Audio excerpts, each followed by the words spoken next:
Queridos, é interessante que tanto o apóstolo Paulo, eles abordam aqui, é claro que há um contexto bem mais elástico, né, bem mais abrangente, mas como a gente está falando de maturidade espiritual, é importante a gente entender que o propósito de Deus para a vida de cada um de nós é que a gente possa realmente amadurecer, é que a gente possa alcançar essa maturidade.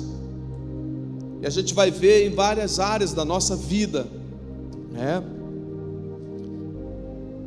Esse crescimento, essas qualidades que o apóstolo Pedro fala, é muito importante.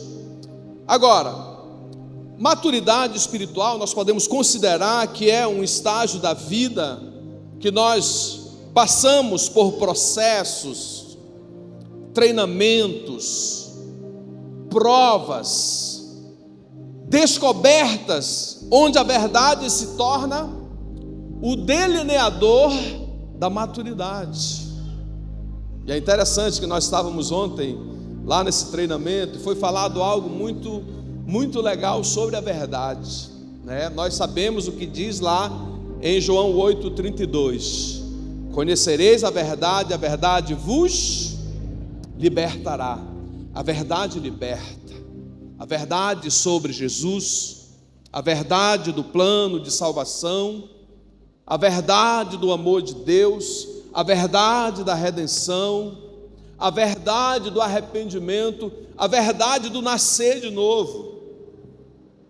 Mas também tem uma outra verdade, que é a verdade sobre nós, a verdade sobre mim, a verdade do que eu sou quando ninguém está olhando, né? Tem aquela verdade que dói, que confronta, que muitas vezes até constrange, né? E nós precisamos até ter muita inteligência emocional para a gente falar algumas verdades para as pessoas, especialmente se nós não formos equilibrados. Nós podemos estar jogando coisas na cara das pessoas, depreciando elas, humilhando e dizendo: você tem que engolir, porque a verdade dói.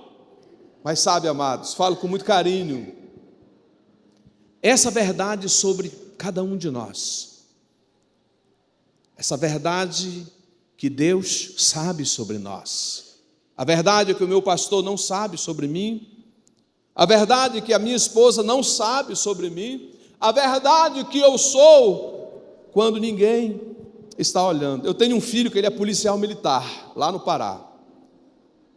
E ele falando com a mãe dele, outro dia ele estava dizendo assim: mãe, existem 3 verdades, lá no termo policial, né? O pastor Arnaldo foi polícia aqui. Tem a verdade de uma pessoa, né? Tem a verdade da outra pessoa, de 2 pessoas que estão muitas vezes, né, num confronto, numa demanda, num questionamento aqui. A verdade de cada um, a minha verdade, a verdade da outra pessoa, e tem a verdade, né? Então, queridos, 2 aspectos relevantes sobre a verdade, né? A verdade sobre Jesus, sua palavra, seus mandamentos, suas promessas, a verdade sobre mim mesmo, minhas virtudes, minhas imperfeições. E muitas vezes nós somos muito habilidosos para a gente ocultar essas verdades, muitas vezes que está na nossa personalidade, no nosso temperamento, né? Você quer conhecer alguém, pisa no calo dele, né? Você já viu falar do caráter da serpente e do caráter de Cristo? Então é importante a gente analisar isso, queridos. Maturidade espiritual é quando a verdade de Cristo, a verdade de Jesus Cristo, confronta a minha verdade ou seja, aquilo que eu sou. Quando essa verdade de Jesus confronta a minha verdade, o meu eu, me moldando, trabalhando em mim, me levando, me aperfeiçoando à estatura de Jesus. É por isso que a salvação, ela é instantânea, mas até a gente chegar lá é um processo, é uma trajetória. O apóstolo Paulo diz lá em Filipenses, no capítulo 2, se não me falha a memória, ele diz que nós temos que desenvolver com temor e tremor a nossa salvação. É quando eu permito a verdade de Jesus trabalhar em mim, trabalhar no meu caráter, transformar a minha alma, me tornar uma nova pessoa, em outras palavras, amadurecer a minha vida. Nós precisamos amadurecer, todos nós, né? Todos nós. E quando nós permitimos a verdade de Jesus confrontar a nossa verdade, nós estamos no caminho certo. Algumas pessoas dizem assim: não, eu nasci assim, eu cresci assim e vou morrer assim. Mas a Bíblia não diz isso. A Bíblia diz que nós temos que andar em novidade de vida. Posso ouvir um amém? Diga: novidade de vida. A gente vai sendo trabalhado e vamos nos tornando melhores, né? Isso é tremendamente importante. Agora, crescer requer abnegação e dói. Crescer dói. Sabe, quando a gente é adolescente, jovem, começa a doer as pernas, né? Começa a doer algumas partes do corpo. Acho que ontem a gente estava ouvindo sobre isso um pouco, porque o corpo está crescendo, está espichando, está esticando. É o crescimento dói. Amadurecer, irmãos, dói. Não é fácil. Crescer é desconfortável, é dolorido. Pense numa gravidez. Pergunte para uma mulher grávida. Tem alguma grávida aqui entre nós? Levante a mão aí. Vamos liberar uma unção de gravidez aqui, mulherada. Segura aí. Estou brincando, tá? É brincadeira. É brincadeira. Fosse o pastor Leôncio, né? Mas olha só, queridos. As mulheres que já tiveram bebês, né? Que são mães. Pergunte se foi fácil para elas. Um ser crescendo dentro dela. Estava crescendo, uma criança amadurecendo, que era um embrião, que foi fecundado no ventre, e que agora está crescendo, está espichando, está esticando lá dentro. É desconfortável. Uma vez ouvi uma mensagem do Craig Hill, da Universidade da Família, sobre os períodos críticos da vida. E isso é doloroso, né? Então, queridos, o quanto é difícil uma vida dentro de outra. O crescer natural dói. E o crescimento espiritual também. Por quê? Por que o crescimento espiritual dói? Porque o espiritual, ele transforma o natural.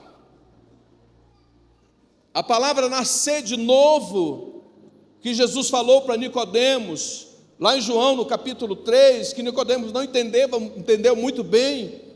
Jesus disse que tinha que nascer de novo, e para nascer é necessário morrer. Para nascer de novo é necessário se desprender de hábitos, de atitudes, de comportamentos, de pecados, de coisas que muitas vezes largar aquilo é desconfortável para nós.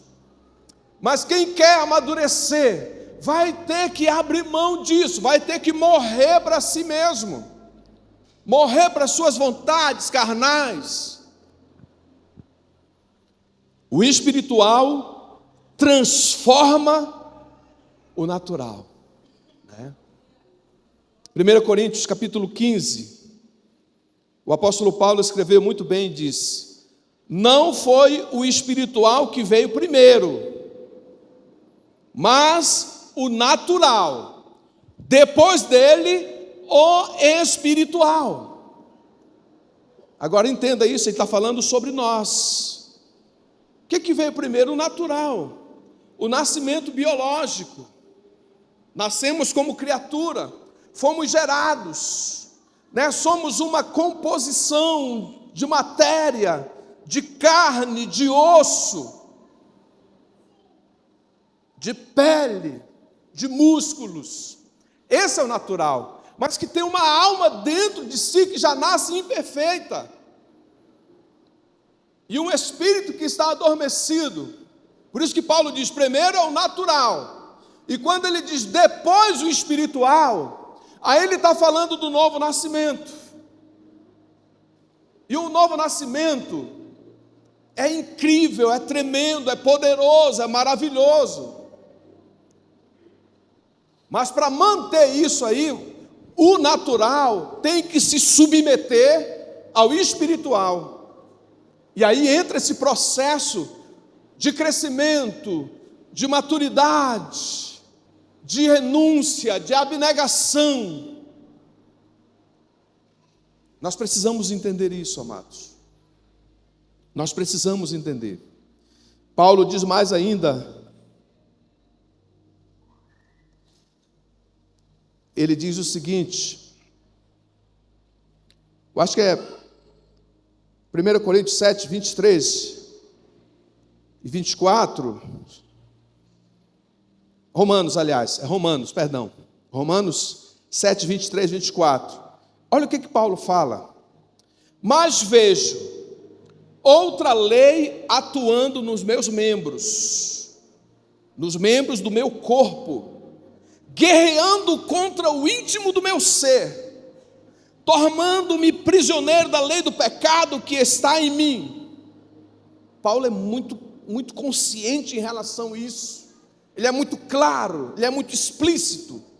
Ele diz, miserável homem quem sou, quem me libertará deste corpo sujeito à morte? E aí, meus amados, você vê um bebezinho, uma criança, que começa a andar,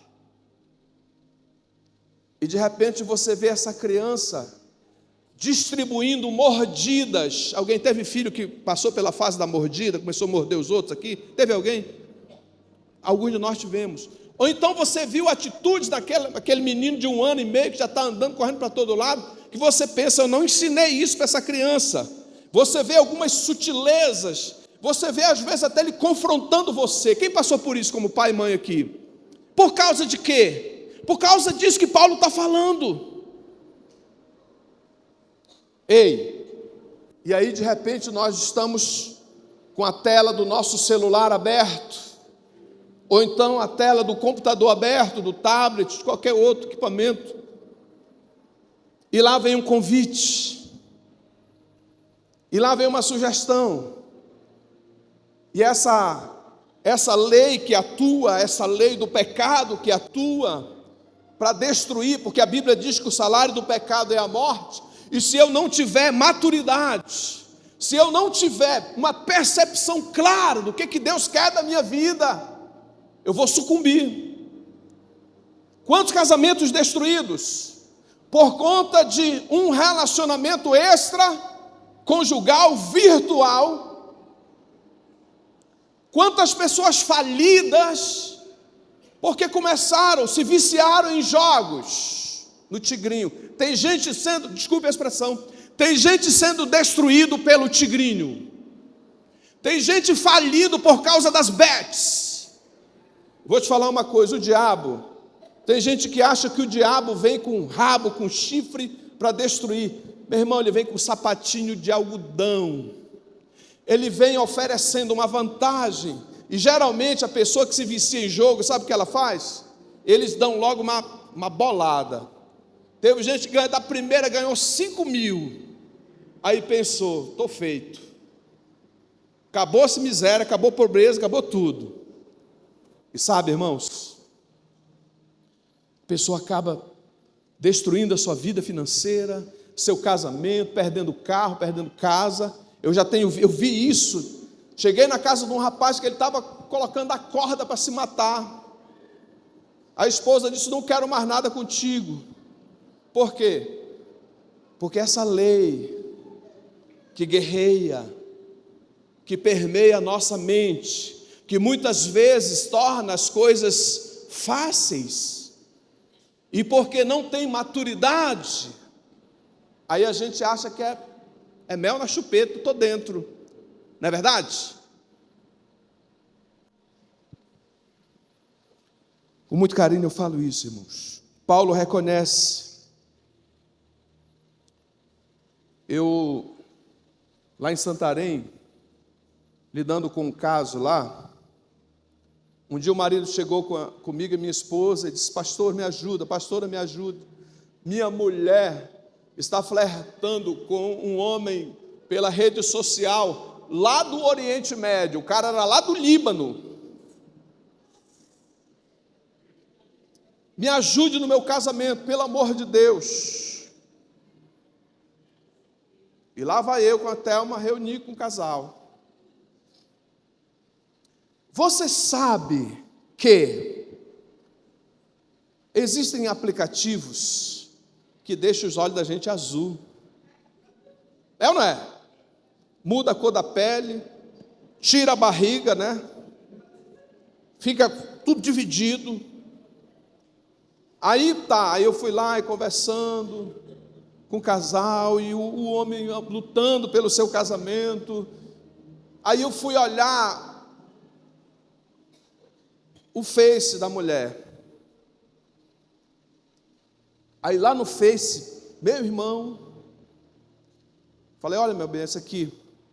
A mulher estava, meu irmão. Aí eu disse: essa não é a senhora, irmã. Não é. Sabe o que eu falei para ela? A senhora está flertando com um cara lá do Líbano. Sabe onde é o Líbano? O Oriente Médio. Lá é quem, né, dominado pelos muçulmanos. Eu disse assim, eu fiquei com raiva. Eu falei: se esse homem lhe conhecer pessoalmente, ele vai querer lhe explodir. Porque não é a senhora. Foi sério. E tem gente, por falta de maturidade, está enveredando por esses caminhos, destruindo sua família, seu casamento, sua vida espiritual. Nós precisamos amadurecer para essas coisas. Quem está comigo aqui, diga amém. Marido e esposa, eu falo isso com muito carinho, porque eu não sou diferente de vocês. A minha esposa está aqui, eu não tenho senha no meu celular. Ela entra a hora que quer e vê o que ela quer. E eu digo, ela tem liberdade. Porque eu não estou isento, irmãos. Não sou super crente, super homem. Não tem esse super homem, não. Não adianta o cara falar assim: me coloca num quarto com 10 mulheres peladas, que eu já tenho 30 anos de crente. Não, meu irmão. Caia nessa não. Isso não é de Deus. Então, amados, é muito sério. Paulo diz: miserável homem que sou, quem me libertará deste corpo sujeito à morte? Ele coloca uma interrogação, se você observar. Quem? Diga comigo: Jesus. Diga: Jesus me liberta. Diga: Jesus é a verdade, Jesus é o caminho, Ele é a vida, Ele me liberta. Ele nos liberta, irmãos. Ele liberta. Queridos, confrontando a imaturidade. A imaturidade nos trava emocionalmente, espiritualmente.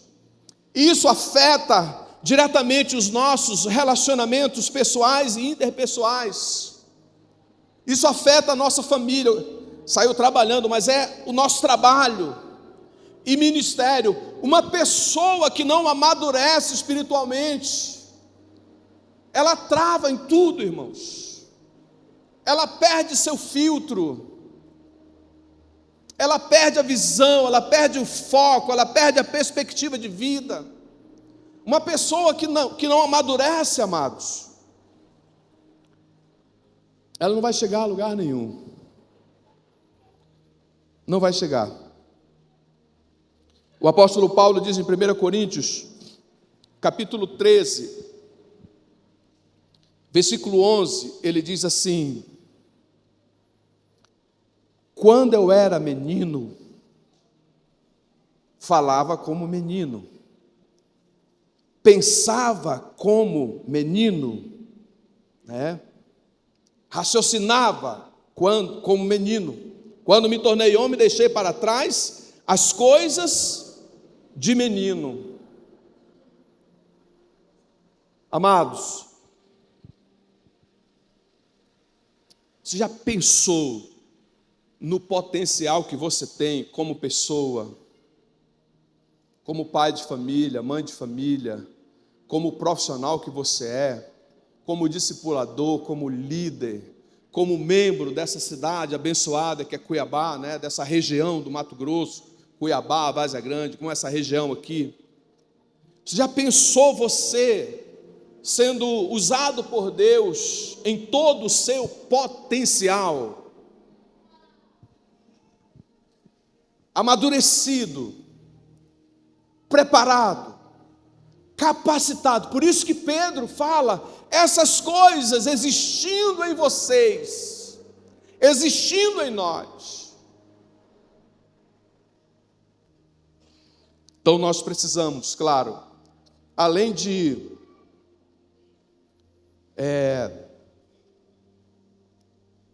crescer, confrontar a imaturidade e reconhecer isso, sermos conscientes, não se esconder atrás de uma capa. Hoje nós temos, a palavra de Deus, nós temos os cursos de psicanálise, nós temos a cura e libertação, nós temos o discipulado, nós temos tantas ferramentas de Deus para nos ajudar a amadurecer e a gente ter muito sucesso nessa vida. Você não pode pautar o sucesso seu de acordo com a geografia que você nasceu, o ambiente que você nasceu, o sobrenome que você tem, os ancestrais que você tem. Não. Hoje nós estamos debaixo da multiforme graça de Deus. E a gente precisa entender isso. Quando Paulo diz que ele era menino, falava como menino, pensava como menino, raciocinava como menino, o pensamento dele, as ponderações dele, mas ele se tornou homem, e ele abandona as coisas do menino. Ele está dizendo, eu amadureci,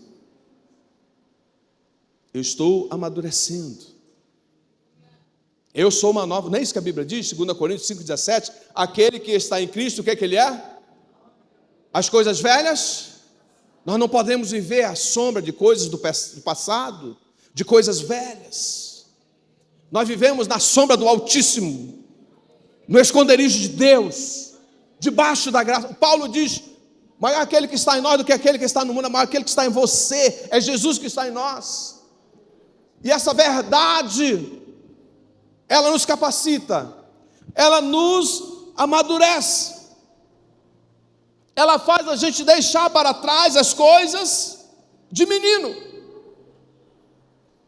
E aí, queridos, temos os aspectos aqui que é importante a gente observar, que é o avanço da maturidade. Primeiro, precisamos crescer na intimidade com Deus, todos nós. Se você pensar que um pastor, um líder, ele tem mais vantagem, ele tem mais regalia, Deus tem uma pulseira VIP para ele, não, queridos. Aonde um pastor vai na presença de Deus, qualquer pessoa pode ir. E todos nós podemos crescer na intimidade com Deus, conhecer a Deus e sermos conhecidos por Ele, falar com Deus e ouvir a Deus. Algumas pessoas pensam que o local exclusivo e único de ouvir a Deus é no culto de celebração domingo. É, também. Mas quando você, no teu quarto, na tua garagem, no teu quintal, você fala com Deus, você ora, você faz seus pedidos, suas petições, mas você também senta e você fica em silêncio, esperando Deus falar. Lembre-se, oração não é monólogo, é diálogo. Diálogo entre duas pessoas, diálogo entre você e Deus. Você fala, Deus ouve. Aliás, Ele sabe antes de você falar, mas Ele também fala, e Ele fala dentro de você, Ele fala dentro do seu coração. O nosso problema na intimidade com Deus é que nós às vezes chegamos e falamos todas as nossas necessidades. Fazemos uma lista muitas vezes. Falamos das necessidades e dizemos amém, tchau e vamos embora. E Deus ia falar. Mas era importante sentar um pouco mais. Vou ouvir o que Deus tem para falar. Então nós precisamos amadurecer nessa intimidade também. Quantos de nós já fizemos negócios, já demos passos errados, tomamos decisões precipitadas, porque não ouvimos a Deus. E nós precisamos, todos nós, aguçar essa percepção espiritual. Nós precisamos melhorar a frequência, essa frequência. Sabe quando você liga o rádio, que você, 102.9, 104.7, é a frequência de Deus. Nós precisamos acessar, e nós acessamos a frequência de Deus na intimidade com Ele. E é tão gostoso ouvir a voz de Deus falando aqui dentro, falando através do discipulador também, falando através dos nossos pastores. O Judá Bertelli ouve Deus falando até pelos passarinhos, Eu acho que o Zacá também, cadê o Douglas, Acho que Zacá também, Eu ainda não consegui ouvir os passarinhos, Aliás, eu ouço, porque a Bíblia diz que todo ser que respira, louve ao Senhor, Mas, amados, é importante a gente entender isso. Diga comigo, crescer na intimidade com Deus. Outro ponto aqui, crescer como indivíduo, crescer como pessoa, como cidadão. Existem pessoas que não amadurecem porque elas creem que esse é o destino delas. Esse é o meu destino. Tem aqueles que ousam a dizer, eu nasci para sofrer. Já viu alguém falando isso? Eu nasci para sofrer. Não, meu irmão. Deus viu você quando você era uma substância informe. Todos os seus dias estão escritos no livro dele. Como indivíduo, nós precisamos descobrir isso. Descobrir esse potencial que existe em nós. Sabe de uma coisa que eu descobri da parte de Deus como indivíduo, como pessoa? Eu descobri sobre mim. Eu descobri que eu existo para fazer o bem para as pessoas. Eu existo para abençoar a sua vida. E a gente precisa crescer nisso. Amados, deixa eu falar uma coisa para vocês. Eu sou entusiasta da educação. Eu sou entusiasta da leitura. Leitura da Bíblia. Leitura de outros livros embasados na Bíblia. Baseado na Bíblia, porque é alguém que Deus deu uma graça para ele explicar melhor as coisas da Bíblia para você, através de um livro. E eu sou entusiasta. Você quer falar bem? Você quer falar melhor? Você quer ter um melhor vocabulário, uma dicção melhor? Leia. E eu descobri uma coisa interessante. Leia em voz audível, porque você vai conseguir se ouvir. Você vai até falar melhor. Você vai até pensar melhor. Se você tem 60 anos e você fala assim, pastor Luiz Carlos, eu estou pensando em fazer uma faculdade. Sabe qual vai ser a minha palavra para você? Vai com tudo. Pode ir para cima. que com 70, e se você tiver o ensino médio, com 64 anos você está formado numa academia, uma licenciatura ou um bacharelado. É ou não é, pastor Arnaldo? Mas você sabe que tem muita gente dizendo por aí: papagaio velho não aprende a falar. Estou muito velho para me estudar. Não, meu irmão. Nós vivemos uma experiência, eu e a Thelma, de uma discípula dela, 50 anos ela tinha, 52 anos.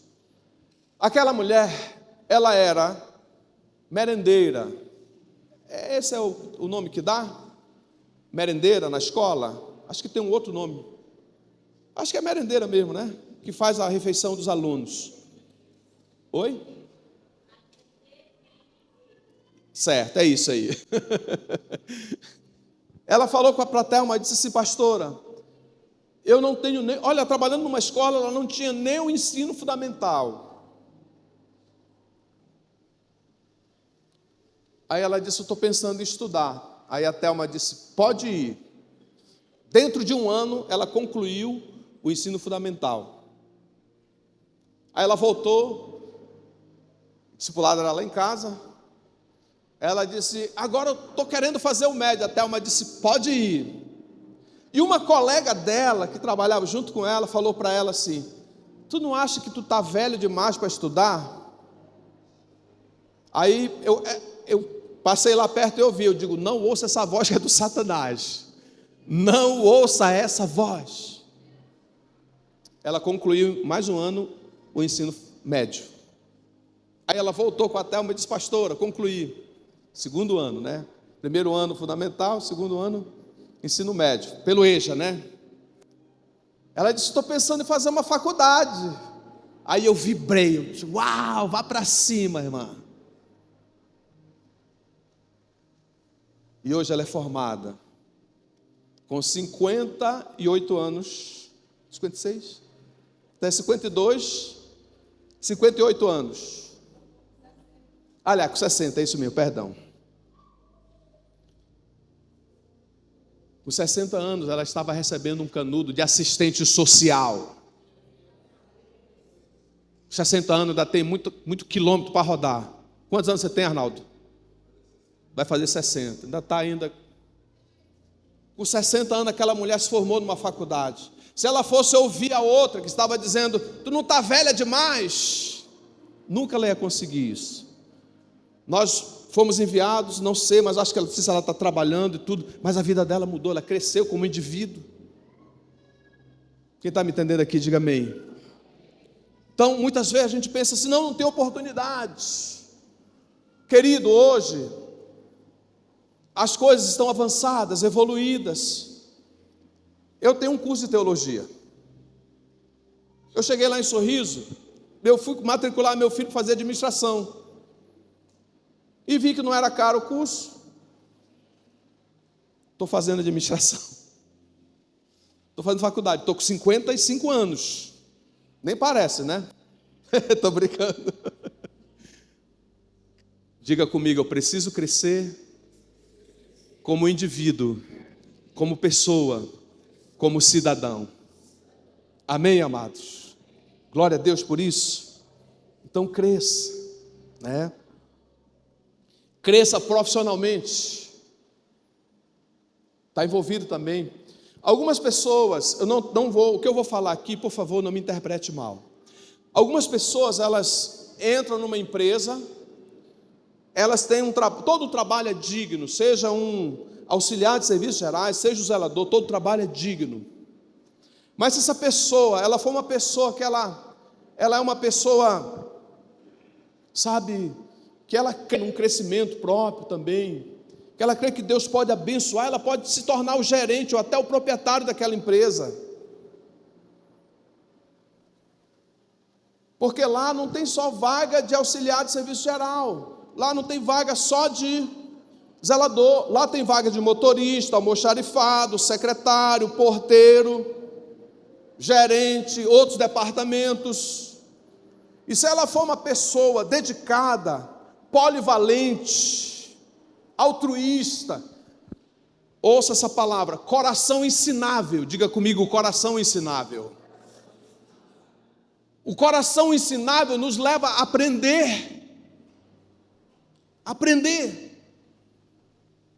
Eu conheço história de pessoas que começaram assim, cresceram profissionalmente. Aí tem gente que fica reclamando: eu ganho só um salário mínimo. Mas ele vai lá no Senai ou no Senac, tem cursos que são pagos, mas tem cursos que são gratuitos. Na internet você entra, tem cursos que são gratuitos. E você vai aprendendo. E você vai se capacitando.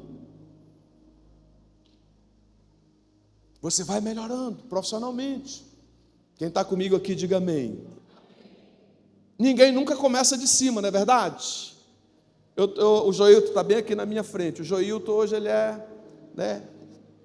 trabalha com imobiliária. Como é que chama? Corretor de imóveis.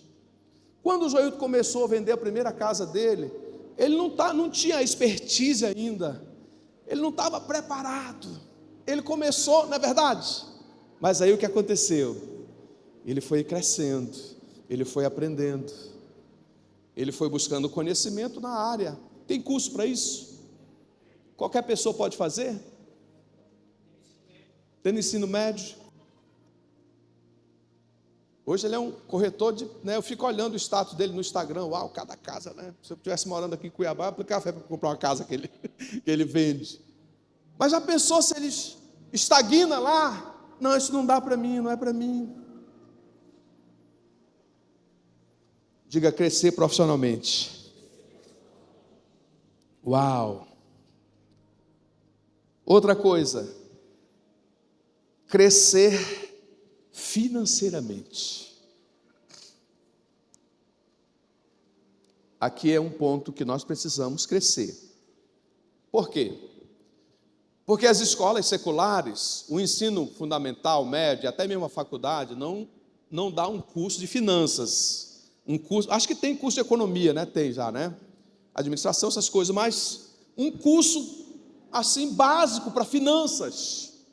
Nós, como brasileiros, irmãos, o que nós aprendemos? Ganhar e gastar.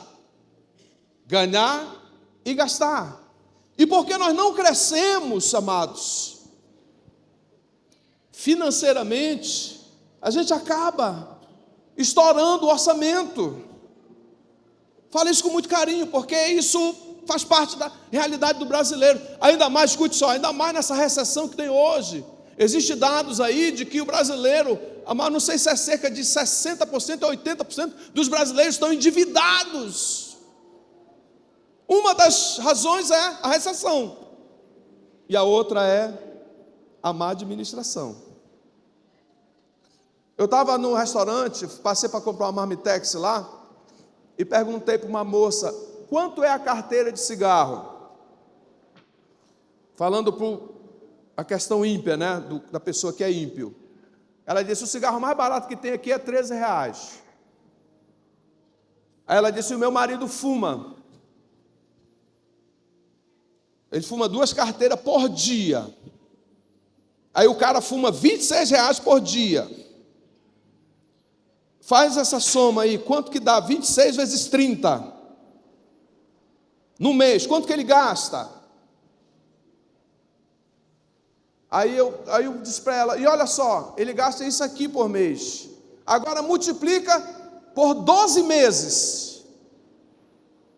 E multiplica por 10 anos. Dava quase R$100 mil.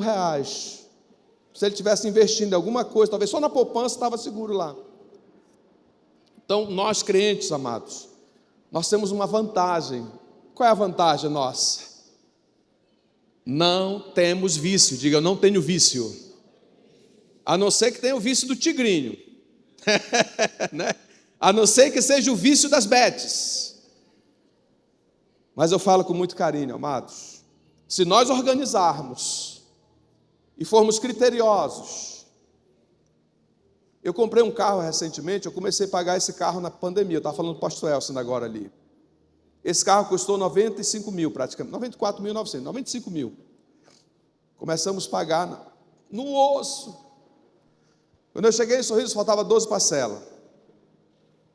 Eu tinha vendido um outro carro que eu tinha lá onde eu estava, quitei, era consórcio, dei um lance de quitação, quitei, emprestamos mais 10 mil, consegui pagar, estamos devendo, um ano e pouco para pagar. Mas a gente fez um esforço, nós decidimos. Talvez nós abrimos mão de muitas vezes ir para restaurante, muitas vezes fazer certas coisas, muitas vezes sair de férias e gastar tanto, X e tal. Economia. Eu falo com muito carinho para você, amados. Essa questão financeira, todos nós precisamos, não tem que ser mesquinho e nem miserável, mão de vaca. Usa essa expressão aqui, mão de vaca, quando é amarrado. Não, a gente não tem. Nós temos que ser liberais, nós temos que ser semeadores, abençoadores. Mas se nós crescermos, amados, nisso, fiéis nos dízimos, nas ofertas, ninguém segura a gente. No tempo de crise, nós vamos ter reserva. Quem está comigo, diga amém. Aquele que guarda, que poupa, que administra, no tempo de crise, ele tem reserva.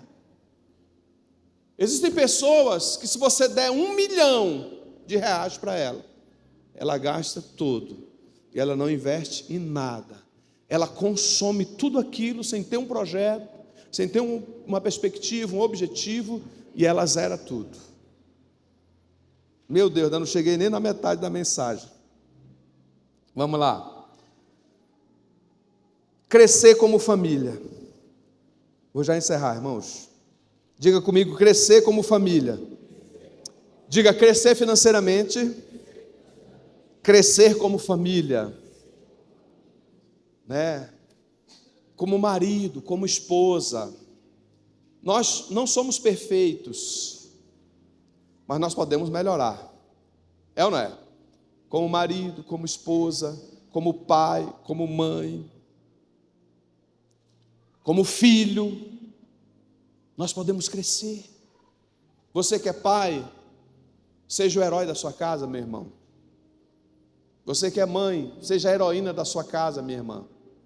Os seus filhos, quando olharem para vocês, uau! Isso vai porque a gente precisa crescer, melhorar. É até bom nós mesmos, sermos realistas e falar para a esposa: o que eu preciso melhorar? Me ajuda aí. O marido: o que eu preciso melhorar? Me ajude aí. Por que, irmãos, eu estou falando isso? Porque nós temos os nossos pontos cegos.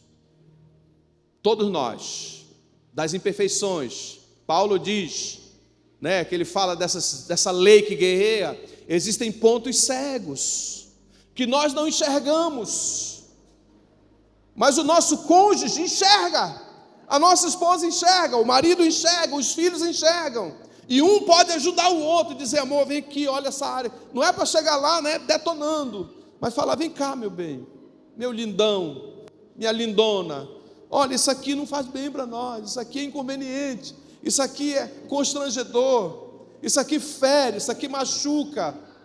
Eu aprendi uma coisa com a minha esposa: eu não durmo com raiva dela, ela não dorme com raiva de mim. E a gente se aborrece, porque eu não sou perfeito.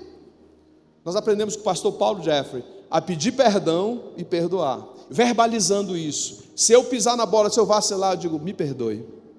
E ela diz: está perdoado. E se ela fizer, se tiver alguma situação que a gente entra numa demanda, num questionamento, num choque de opinião, e ela falar: me perdoe, eu não vou argumentar com ela, eu não vou dormir no sofá. Nunca dormi no sofá na sala, irmãos, porque eu não sou abestado. A gente sempre dorme junto, a gente se conserta. A gente se conserta. E olha que a gente tem muitas falhas, mas a gente está crescendo como família. Cadê os maridos e as esposas? Dê um amém aí, diga glória a Deus aí. Uau! Vamos lá. 1 Pedro 2,12. Já vou encerrar. Quando o pastor diz que vai encerrar, ainda tem mais meia hora ainda. Olha o que Pedro fala, irmãos, isso aqui é poderoso demais. Rapaz, vocês vão ter que me engolir hoje, tá bom, querido? Pastor Elson, me dá... Quem me dá 5 minutos aí, irmãos? 5, 10, 15... Vixe, vou embora. Aleluia. Se o tecladista quiser, já ir. Não tem tecladista? Estou brincando.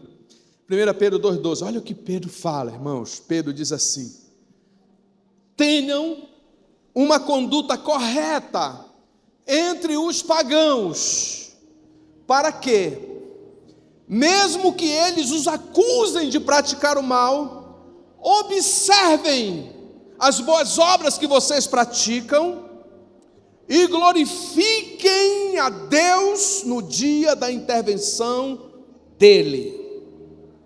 Uau!